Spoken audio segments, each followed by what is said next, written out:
Hello everyone, how you doing? Mercury here. I want to talk to you guys about the great big changes that are happening.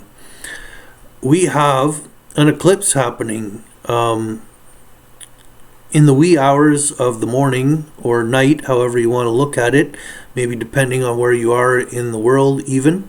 I'm in the Eastern time zone, so it'll happen before 4 a.m.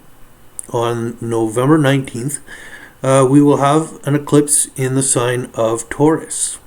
Okay, so this eclipse, this moon cycle started 2 weeks ago. This, by the way, is going to be a lunar eclipse, just a partial. The moon cycle started 2 weeks ago, a new moon in Scorpio that was opposing Uranus. So Uranus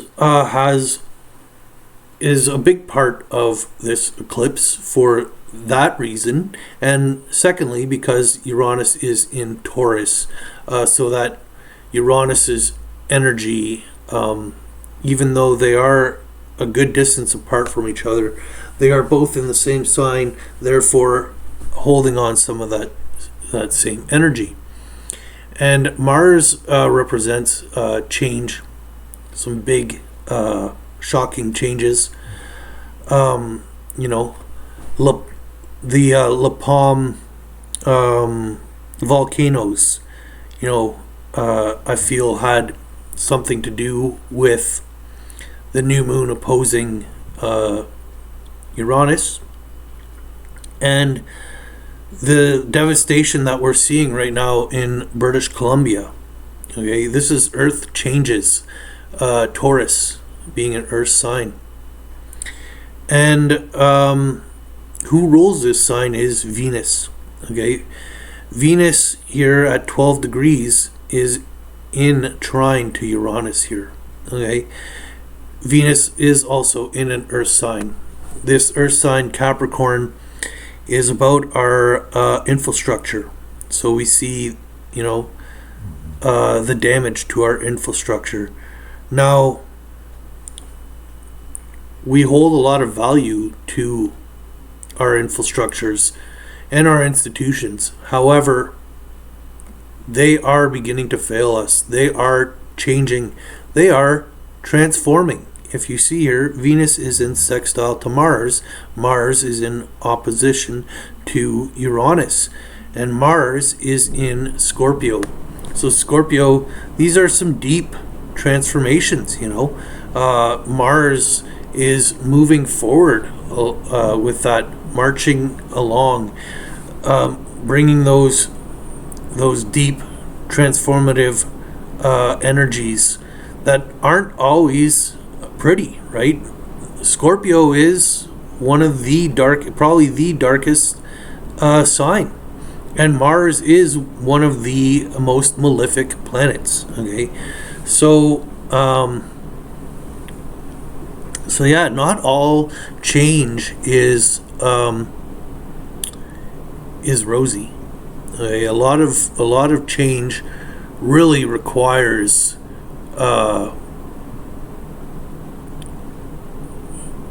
some weight, some pressure, some force to push these changes to be made. Okay, so nature isn't always beautiful, right? Nature is pretty violent, pretty for animals to survive, they have to kill, and they don't kill humanely. They are violent with their survival. Nature basically is violent, and so how I keep moving forward, how I keep trucking along, is I look at reality as the experience needed to refine the soul, okay, to take raw ore and bring it into a precious metal, to turn that into a precious metal. Alchemy kind of deal, right? To me, it's about staying true to our convictions and materializing our convictions, being a change on the world instead of having the world change us due to the harsh reality, the harsh environment that we often choose to not look at, And some of us look at this constantly, and it's surprising how they can maintain good mental health in the face of what most people don't want to look at. Especially, that can create some have you ostracized basically from communities. Anyhow, so this eclipse energies last 6 months to a year and a half, so this has been brewing for a while, and is going to continue.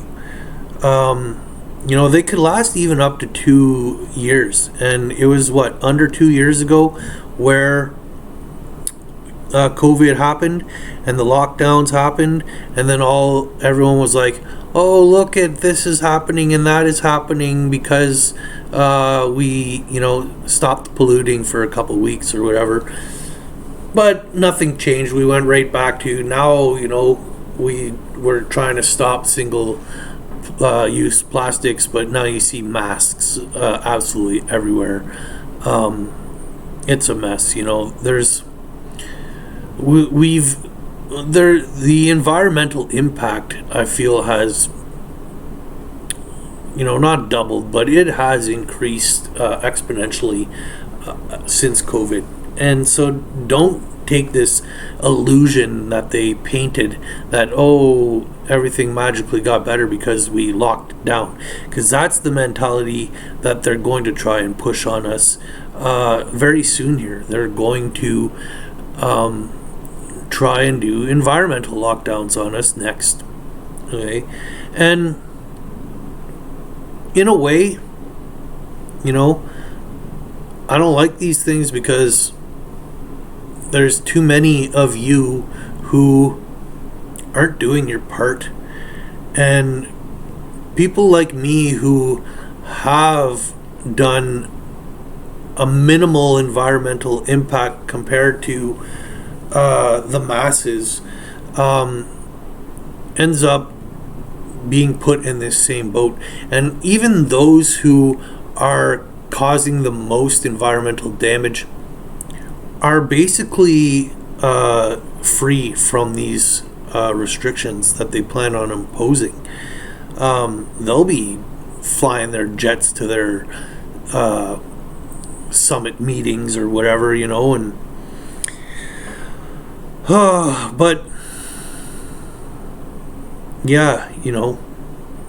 sovereignty, taking back our lives, okay?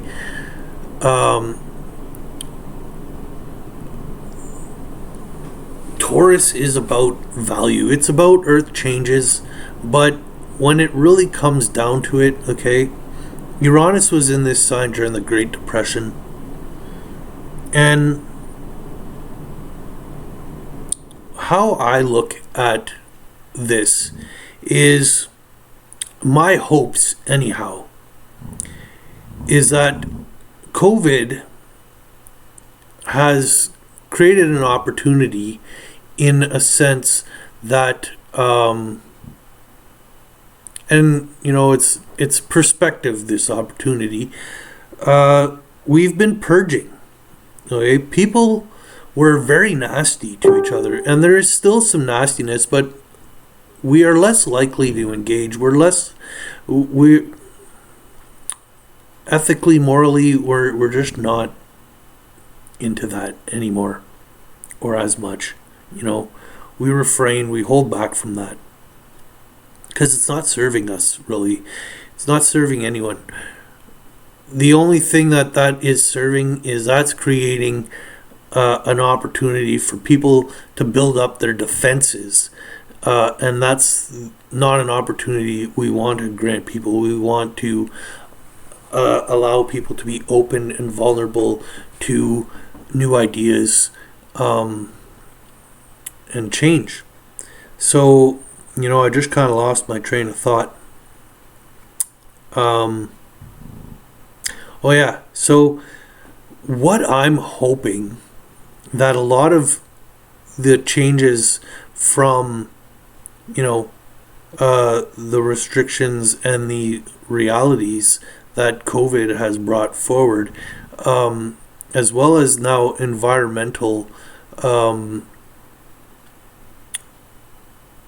environmental agenda, that what I hope is that we stop valuing the material physical world and we start to value each other and our mental state, our emotional states, our well-being in the sense of sustainable resources, and that humanity becomes more cooperative. Okay, that's what Aquarius is supposed to be about. But to get to this cooperative world that we want to create, okay, there's going to be a part we're not going to like. And I've said this a few times. Aquarius is the double wave as the symbol, okay? And the wave could be our vibration, our energetic vibration. And it is attracted to like vibrations, okay? So what I feel like is that the fearful, the chaotic, the angry, and all that, the violent, are all going to be drawn towards each other. And those who are in high vibe, creating, sharing, supporting, not in a state of hoard mentality, of scarcity, will also find their tribe, find their way through energetically, through life, through this birthing process. So many people call it birthing processes, and I don't like to take other people's way of expressing what's going on, but it just kind of fit in the moment. And yeah, anyhow, I thought I have my cards here. I thought I'd pull a few cards here for everyone for this eclipse. Yeah, I also have my oracle deck beside me, so I think I'll pull 3 cards, 3 tarot cards and the 1 oracle card. Now the oracle, this is the Santa Muerte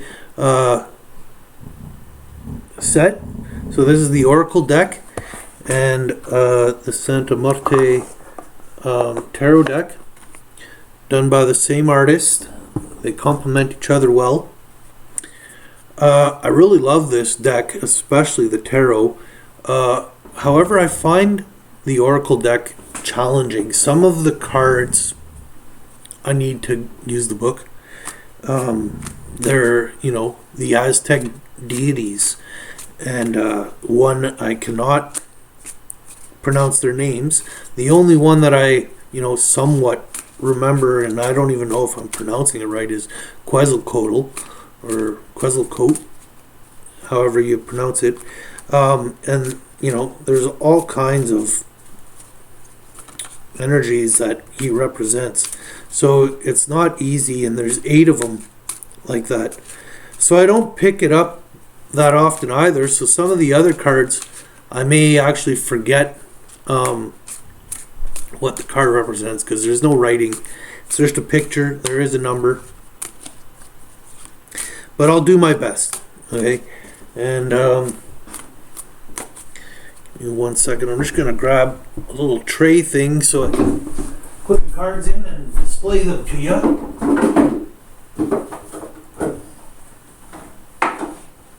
Here we are. Okay. So first card I pull is the 10 of Wands. So 10 is about releasing, completion, excess. And Wands is a fire element. So it means I desire, it's action, it might be new. So yeah, let's see what else we got here. Ooh, the Lovers card. Like I was saying about Aquarius, attracting vibration. Hey, the Lovers card. And the 4 of Cups. Hey, 4. What is 4 again? 4 is balance. Balance of what? Our emotions. The cups. Oh, sorry, there's the card. And you can see he looks pretty sad. He's looking down at a puddle of water on the floor. There's even a mirror, I think, in the puddle that he's looking down at. And his emotions are spilling out of the top of his head.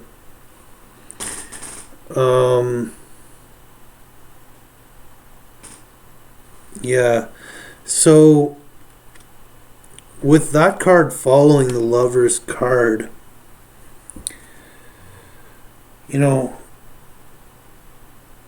it might be feeling isolated and feeling alone. So it might be time to release this desire of partnership that is having you feel isolated and alone. Okay? Yeah, let's see what oracle card goes with this. This is a pretty interesting read. I think it applies quite a bit to myself and the situation that I've been going through, not only the past couple months kind of re-brought those energies out, but what I've been going through for most of my life, even just feeling sad and lonely and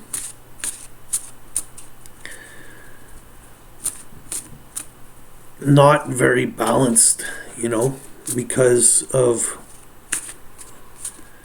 this desire I have for unity, for communion, for a relation, for intimacy and affection. I desire those things, as most people do. It's normal,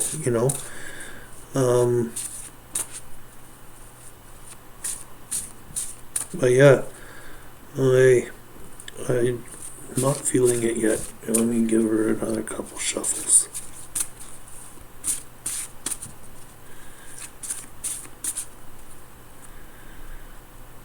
you know what I'm going to do? I'm just going to cut the deck. That's how I'm going to do, rather than picking the top card. Oh, and here I go again, picking one of the deities. It's card number 11. This is what it looks like here. So I'm going to have to look at the book. Now, kind of slightly remember what that one's about. Well, I have an idea, but I'm totally still going to need to read. Oh, where am I here? Okay, Miktakashioto, or something like that. Where is it? Oh, right there. Can you see it? That's how you pronounce it. Okay. So, Mishta, we're just going to call it Miktaka for short, is the queen of the dead and the afterlife. So, sounds a little bit like Pluto, perhaps, Scorpio energy, responsible for memory as a whole and individual memory. She represents the principle of synthesis and aggregation of bodies and matter, complementary to that of her husband, Miktula, whatever, who's the card before this. She is the alchemic coagula, the alchemic coagula, a continuation on a lower level of the concept of synthesis expressed by the feminine card.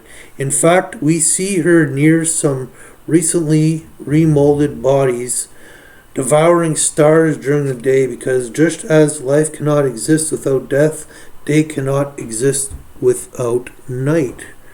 Okay, so I'll just show you the picture again. She said she's remolded bodies. So I guess, you could see a hand, a body in her hand and a bunch on the ground there. Yeah, so let me continue going. So the advice of this card. The study and analysis you have done is sufficient, and the time has come to put them to work, enacting your own synthesis. So,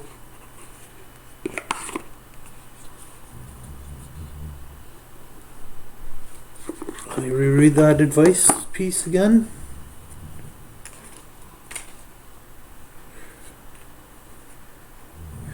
Study and analysis you have done is sufficient, and the time has come to put them to work. Enacting. So, yeah, life and your experiences through life has been like you being the student in the classroom. And you've done your homework. You've graduated school. And now it's time to become the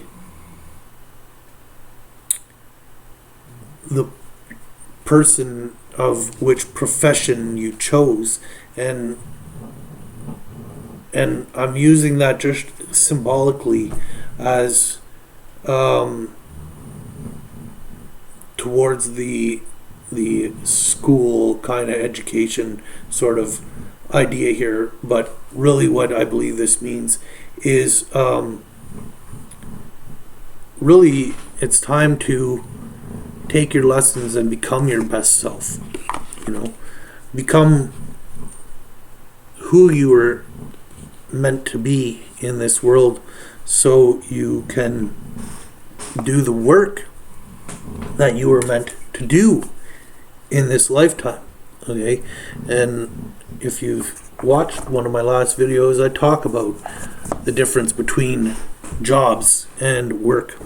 Okay, so yeah, it's time to release wanting the other. It's time to balance our emotions, to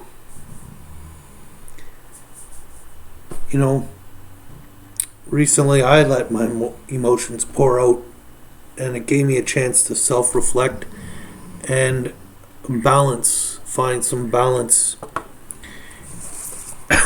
in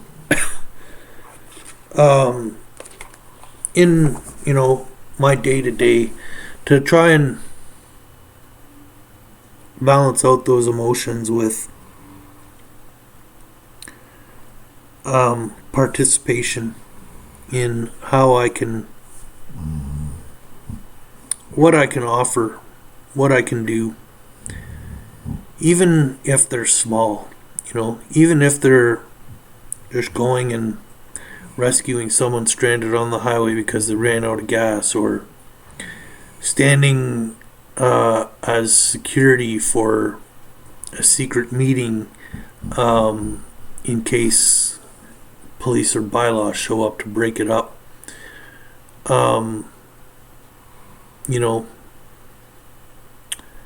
These are little things that I recently did, and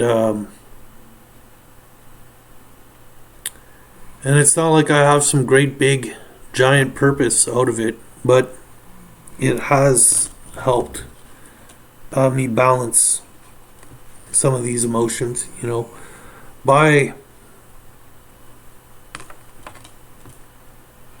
my actions. But, and I don't know if it really has anything to do with anything, but I definitely had to let those emotions out. Let them out so they could be reflected back at me, so I can, release the excess desire and passion that I have for unity, for relationship. And I personally have decided to make some space for friendship.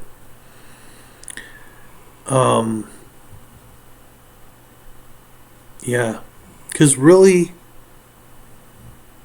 the desire for a relationship is so strong in me that I forget about the friendship part of things. I forget about being present here and now, and I feel like that card that I had pulled, I lost it now in the deck, it's somewhere in there, talking about, what did she talk about there, about the transforming of the body or whatever. And I really feel that can be represented with the Uranus Taurus energy opposing Mars in Scorpio. Okay, I want to reread that one little part just one last time.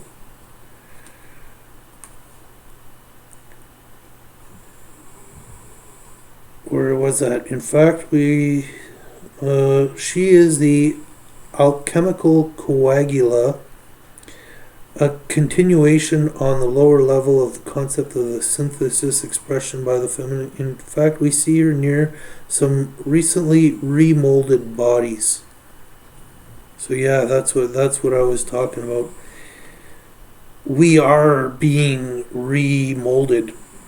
Okay, it's not a comfortable experience. All that's going on, the restrictions, the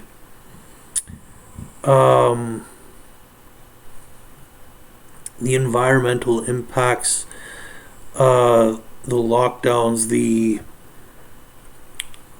trust in our institutions, all of this is one gigantic remolding. And, you know, those remoldings we can all be experiencing these energies as well on an individual basis. So, yeah, anyhow, that's my video. Hope you guys enjoyed it. Thanks for watching, and I'll talk to you. You know what? Why not? I'll throw in one more thing into this video. I could go grab the book because it's right behind me, but I'm just going to do it this way here. I'm going to go to my page, Mercury's Messenger Astrology on Facebook, and talk about the inside degree, the Sabian symbol for this moon, which is at 27 degrees Taurus. And the picture that is written is a man sculpturing hedges into animal farms. This is the picture that I found to post with it. But anyhow, making a great deal of something out of almost nothing is the mark of fantasy and inhibited imagination. You prefer to be present with basic, simple, and ordinary things. Inside your soul, you turn these into what is originally were, releasing their primal power. When alchemy runs this close to the bone, it is astounding what it can do, tackling long-standing knots and obstacles of every kind is sensed as nourishment and opportunity. A sacrificial incarnation can best frame itself in fantasy and imagination by thereby hug the edge between worlds perfectly. The path here is to stay under while peeking over the top, and to play it as straight as can be while coming from an irrepressible source that can come through this particular form with flying colors. Okay, so yeah, you know, the molding, like I said, like we were talking about the molding, the molding and the shaping and the restructuring, the sculpting and the alchemical properties of molding our bodies, of making the changes that we need to, you know, and we are on a path of success. Okay, we have faced all the challenges we need to come through this particular transformation with flying colors, and that I feel is extremely important right now, to cultivate hope, to build you know, a strong dike that will hold our hopes and our trust and our faith. And I think we need to keep working at building that stronger and stronger and stronger. Yeah, because, you know, everything is perfect. And even though it feels like it's all crashing down on us, it's really just purging out the parts that aren't serving us. It's purging the fear when we walk through this darkness towards the light with faith. Alright, so that's it. Long enough. I'll talk to you guys later. Cheers.